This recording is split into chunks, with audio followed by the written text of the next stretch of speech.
Wala ka man sa majority, Senator Lito Lapid, nandiyan ka parati sa puso namin. Oto, Mr. President.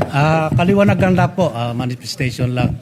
Tungkol po yung nangyari kahapon at marami po kumakalat sa social media na ako'y lumipat na sa majority. Hindi po totoo yan. Nananatili po ako sa minority group at hindi po ako alis dito. At yung pong motion ni Senator Zubiri kahapon ay sinusuportahan ko po.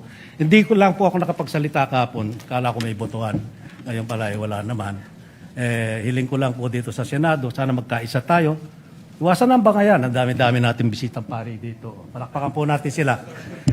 Para ipagdasal po kami na magkaisa na kami para maibalik ang dangal ng Senado. Maraming salamat po. Your manifestation is noted. And wala ka man sa majority, Senator Lito Lapid, nandiyan ka parati sa puso namin.